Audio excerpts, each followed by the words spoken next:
नमस्कार मित्रों।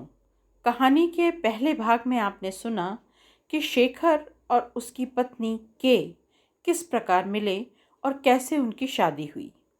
साथ ही ये भी सुना कि के की 5 किराएदार सन्यासिनों में से एक की भांजी, जो उन लोगों के साथ ही रह रही थी, किस तरह शेखर से प्रश्न पूछकर हमेशा परेशान करती रहती है। आइए सुनते हैं अब आगे की कहानी। शेखर ने बत्ती बुझाई और सो गया। सुबह होने में घंटा भर था। अचानक खाने के कमरे में खटपट शब्द सुन वह चौंका। हो न हो यह के का मुंह लगा पर्शियन बिल्ला किंग होगा।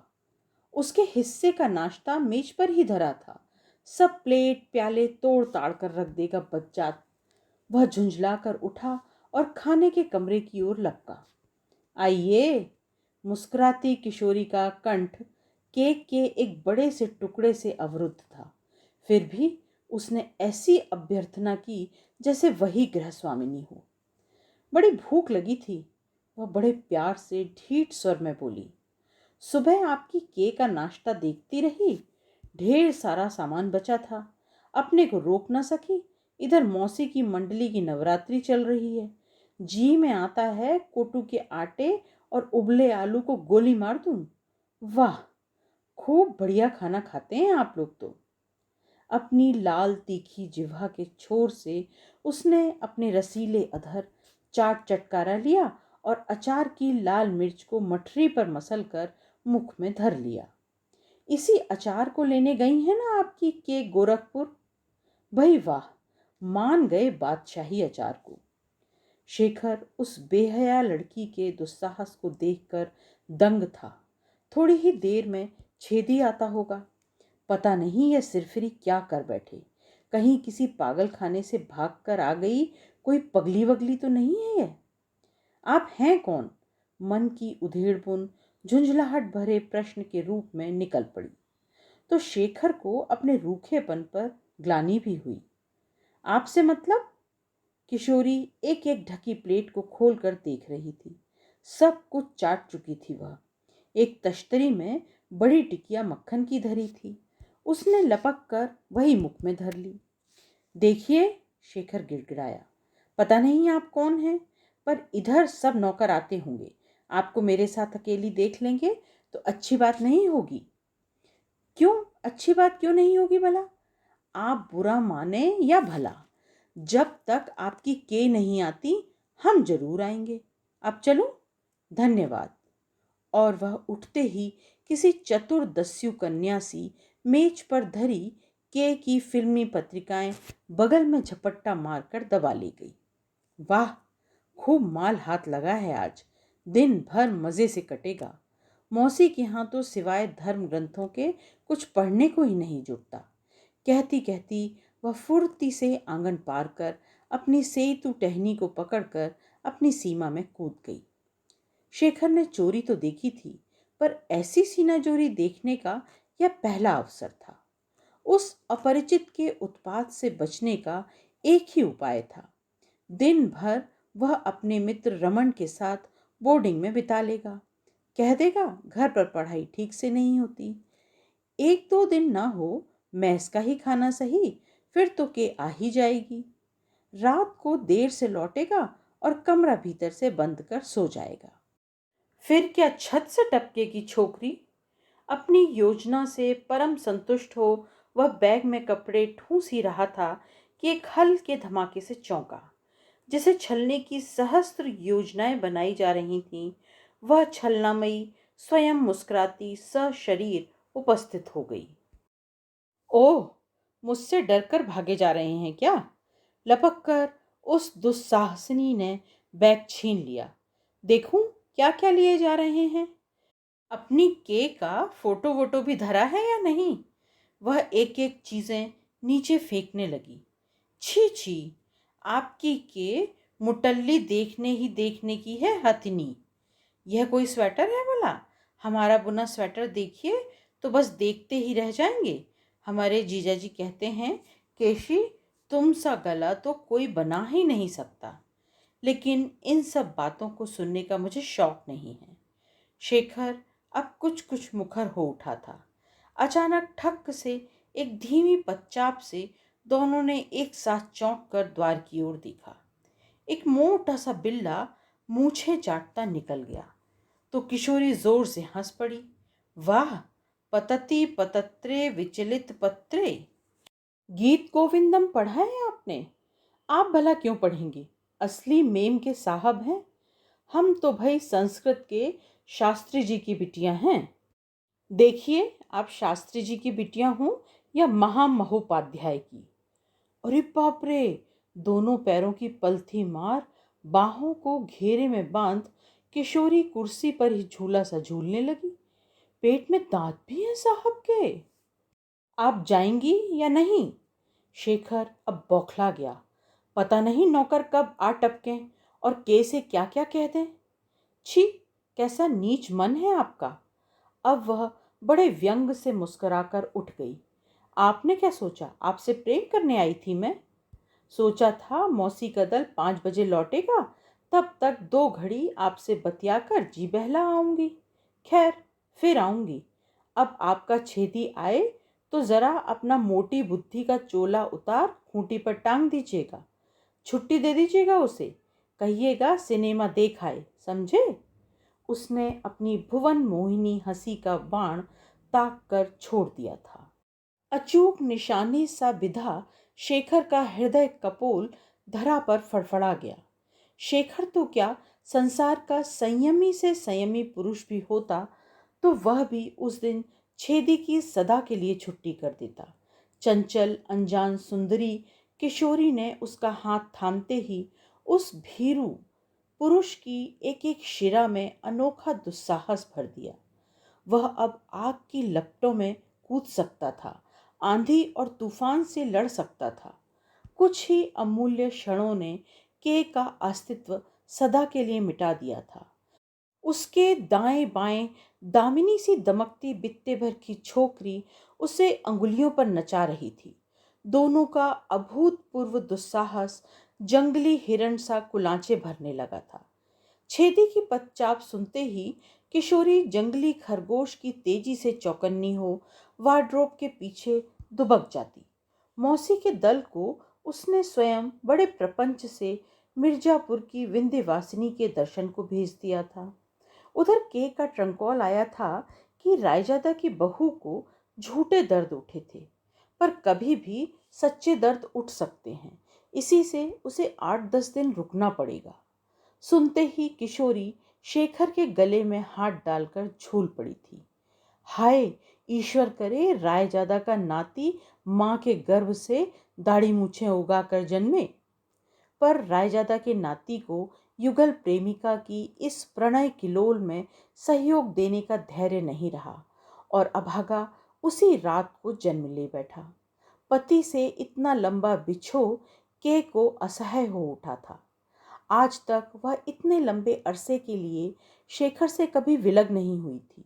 दूसरे ही दिन तगड़ी फीस, रेशमी साड़ी, शेखर के सूट का कपड़ा आदि बांध बूंद वह चल पड़ी।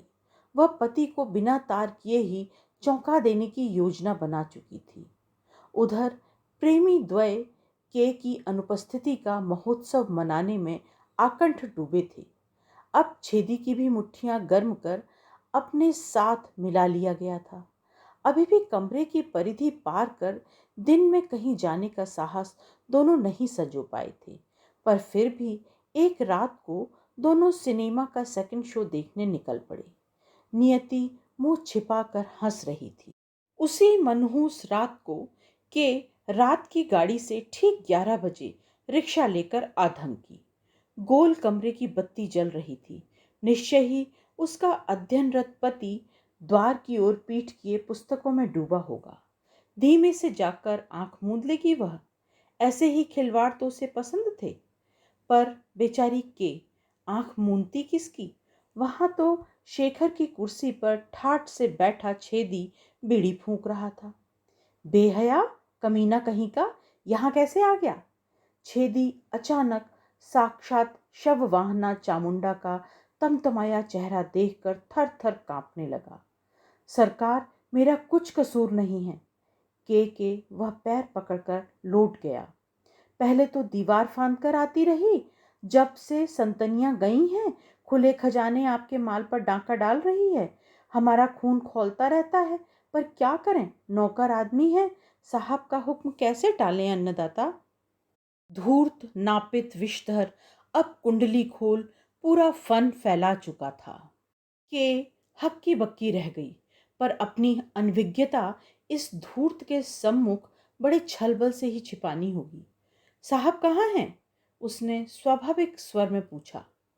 दोनों जनी सलीमा गए हैं सरकार, घंटा भर में लौटते ही होंगे।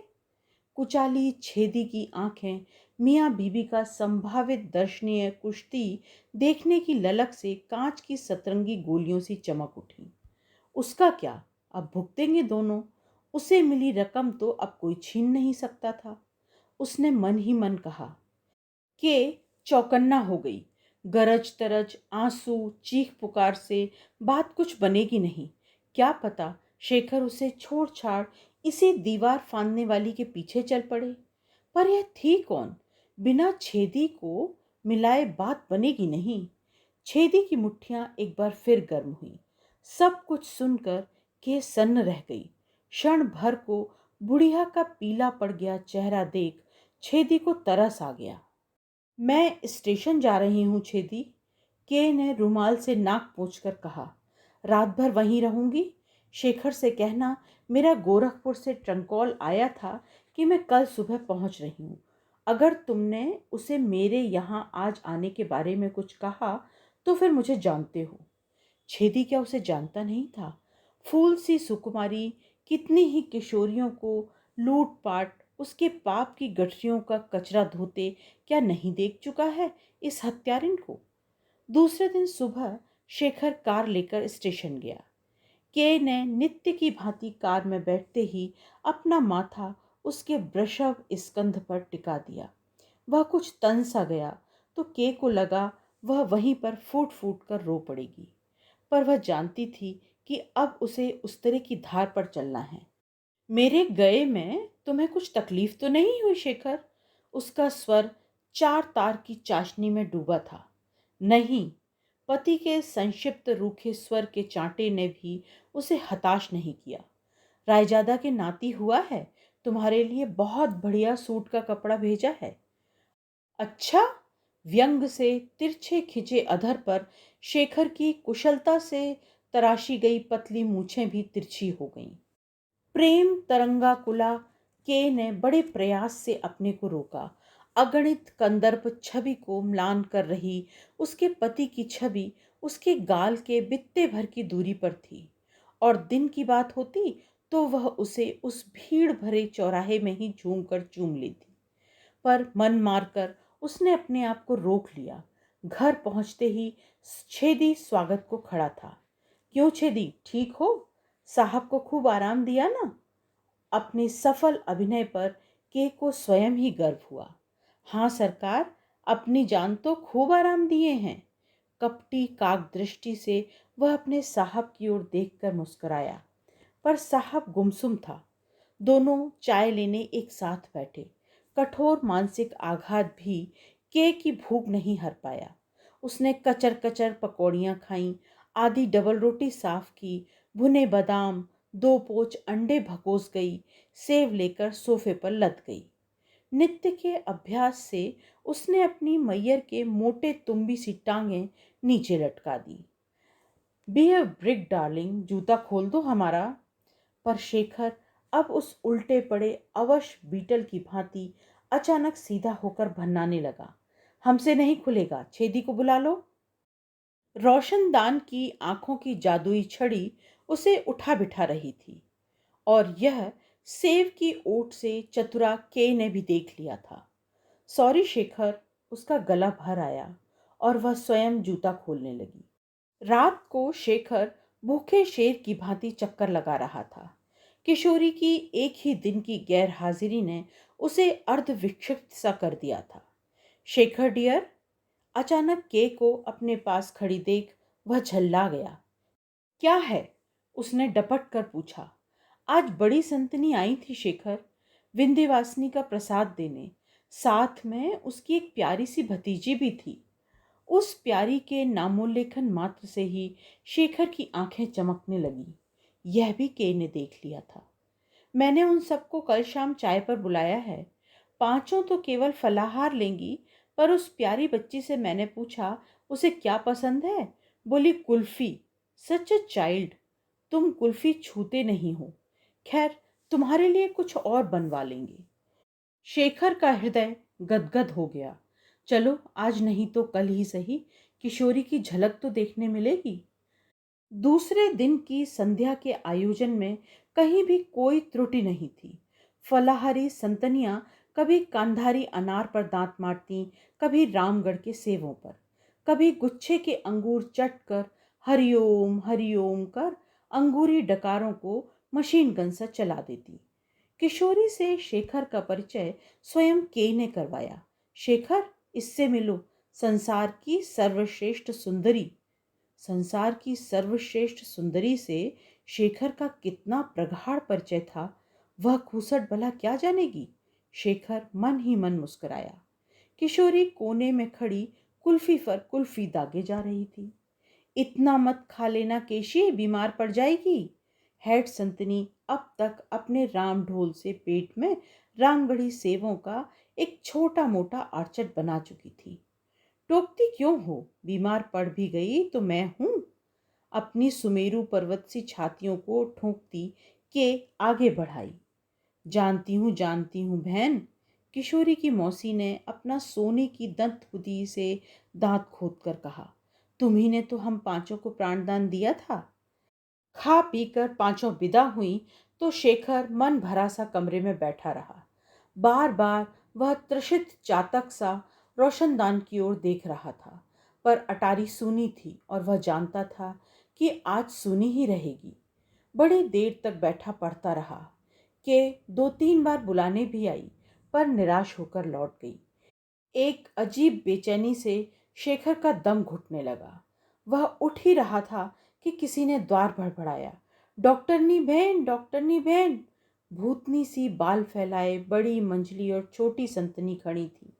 अरे बेटा, तनिक उठा दे उसे, मेरी किशोरी ऐंठी जा रही है। एक दो दस्त आए हैं और दो उल्टियां। हाय, इसके ताऊ को मैं क्या मुंह दिखाऊंगी। हेड संतनी का रोना कल्पना सुन ड्रेसिंग गाउन डाल चप्पल फड़फड़ाती के बाहर आ गई। सब सुनते ही आला लटका कर वह तेजी से सीढ़ियां चढ़ गई। सचमुच ही किशोरी के सुंदर चेहरे पर स्याही फूक गई थी। आंखें खोल बिट्टी। संतनी ने उसकी ठुड्डी पकड़कर हिलाई। किशोरी ने बड़ी चेष्टा से आंखें खोली और द्वार पर खड़े अपने नवीन प्रेमी के चेहरे पर नग सी गड़ा दी। शेखर, वह बुदबुदाई। शेखर निर्भय होकर बढ़ आया।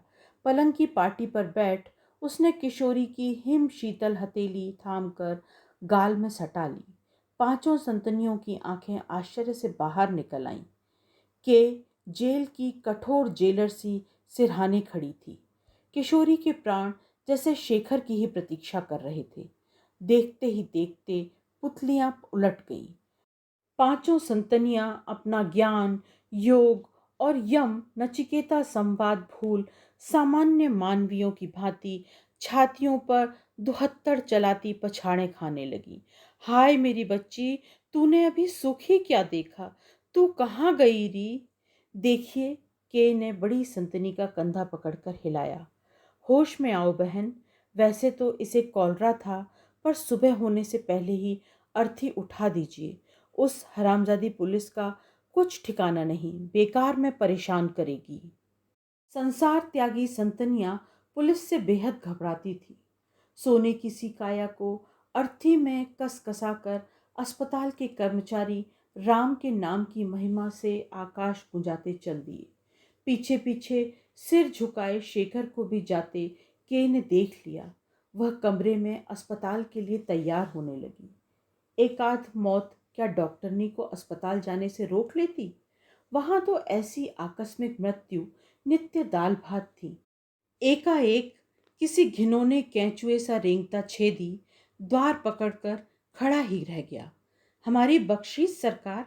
जान पर खेलकर कुल्फी बनाई, कहीं कोई पकड़ लेता तो आपको कोई डर नहीं था, हम ही फांसी पर लटकते। हाँ हाँ मिलेगी, शोर मत कर, शेखर आता होगा। के झुककर फीता बांध रही थी कि उसे लगा कि उसकी गर्दन पर किसी की कड़ी नजर का चाबुक पड़ रहा है। चौंक कर देखा तो शेखर की लाल अंगारे सी आंखें दहक रही थीं। अरे शेखर, तुम शमशान नहीं गए क्या? उसने पूछा। नहीं, बीभत्स ढंग से हंसा। तुम्हें वहां पहुंचाने आया हूं। सुनते ही छेदी खिड़की से कूदकर हवा हो गया। हत्यारी! शेखर ने के की मोटी गर्दन को हाथों में भर लिया। के की दोनों आंखें फटकर बाहर निकलने लगी। कड़ाक शब्द के साथ उसका डेंचर गिरा और टूटकर दो टुकड़े हो गया। शेखर! वह घिघियाई। शेखर ने घृणा से अपनी थरथराती कांपती पत्नी को देखा। इसी नारी ने प्रेम का पहला पाठ पढ़ाया था। इसी भद्दी अंगुली को पकड़कर उसने प्रेम कक्ष में अपना पहला डगमगाता कदम रखा था। इसी मोटी गर्दन में बाहें डालकर उसने प्रेम की 12 खड़ी रटी थी। न जाने किस विस्मृत कृतज्ञता से उसकी पकड़ ढीली कर दी। अचकचाकर उसने अर्धमूर्छित पोपली के को एक धक्का दिया और तेजी से बाहर निकल गया। मित्रों, शिवानी जी की कहानी के ये आपको कैसी लगी, मुझे ज़रूर बताइएगा। आपकी प्रतिक्रियाओं का इंतज़ार रहेगा। प्लीज़ मेरे चैनल को शेयर कीजिए, लाइक कीजिए और कमेंट ज़रूर कीजिए। नमस्कार।